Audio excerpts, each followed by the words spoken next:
Marcus Atkinson, and I am here with Marcus Yuille, who is a candidate for City Council. Marcus, it's great to be here with you today. Good to be here with you as well. All right. So, Marcus, when I think about your background, and we'll unpack that here shortly, I know that you went to college here and you decided to make Erie your home.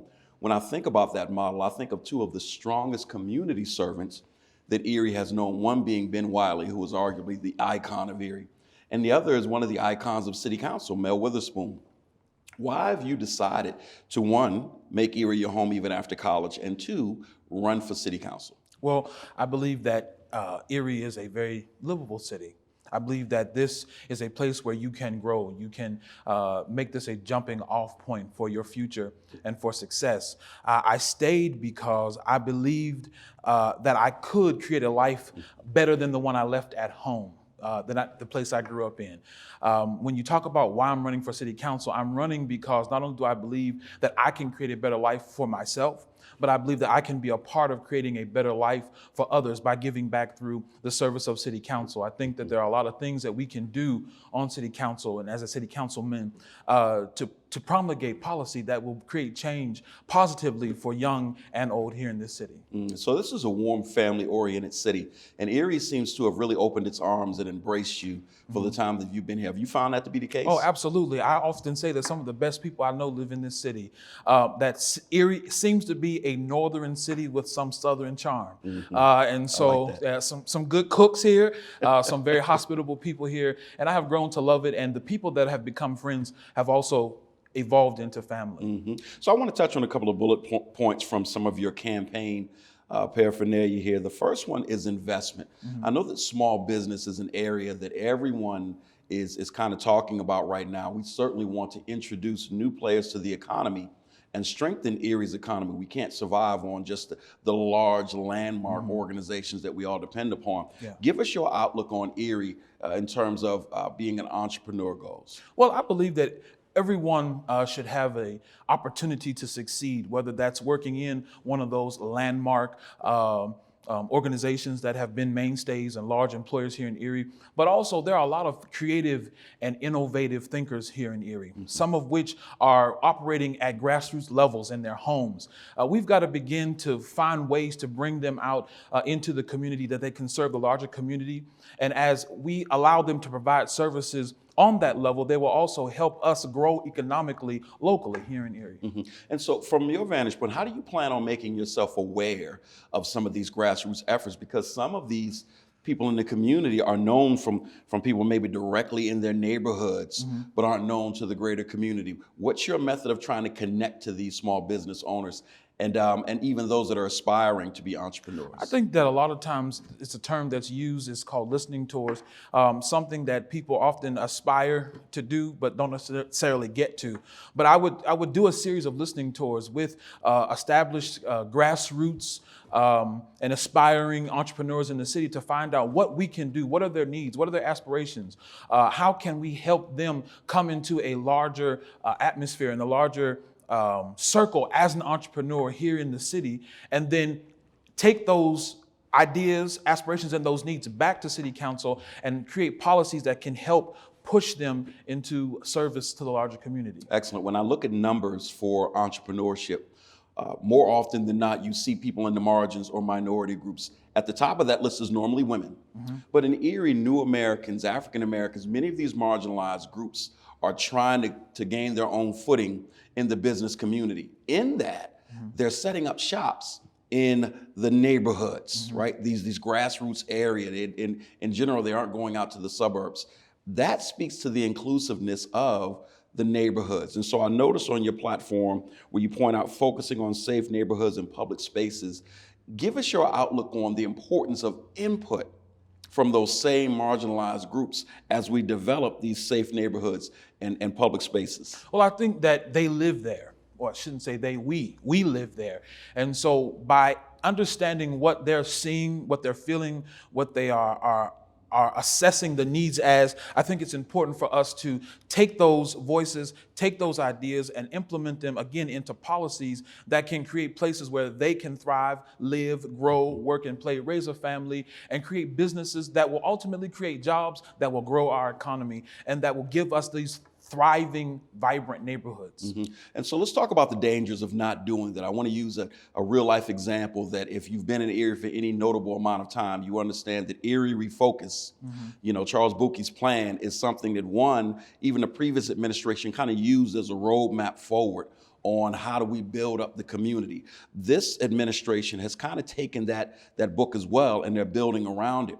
What many fear is, okay, what does it look like for you to build that without our input? Talk about the dangers of Erie moving forward to reinvent itself without adequate input and representation from everyday people who live in these neighborhoods. Right. That is why I'm saying that we need to make sure that we're getting these voices and we're being inclusive of every perspective so that we can have balanced development.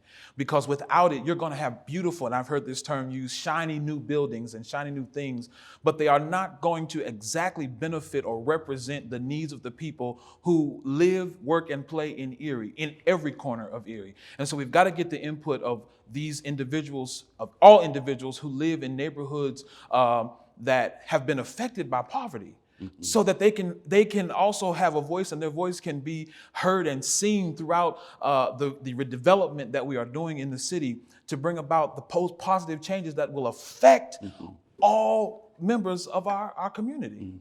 So where inclusion is concerned, I want to stick with that theme for just a minute.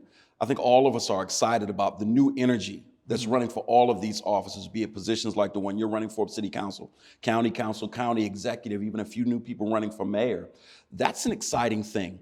At the same time, we've had a lot of phenomenal work done leading up to this moment. So what you have is the old and the new. Bring those two together and give us the importance of utilizing one or honoring one, but building upon it with the other.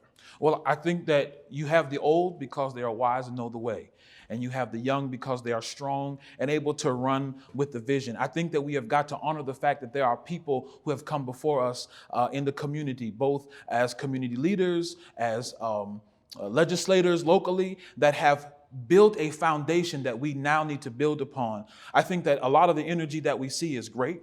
I think that there are people that are really now trying to get involved and make a real positive difference in Erie, not excluding the work that's been done, but saying there's more that we can do. And I think that we need to realize and working together is the only way to get there. Unity will bring about the most positive changes that we need, that every perspective, that every thought, every idea, whether it be old or new, can be used to revitalize, reshape, rebuild, and restore hope in this city. And so with the old and the new, I think one of the areas in Erie that accentuates that best is when it comes to neighborhood revitalization. You have a lot of new organizations that are springing up in order to deal with reshaping these neighborhoods. But there are a lot of traditional organizations like these neighborhood centers, Absolutely. you pointed out in a past interview, that have already been doing the work, and it's important that the city comes alongside of those organizations. Speak to that a little bit, please. Well, I think that we in Erie have a rich history of resources and social services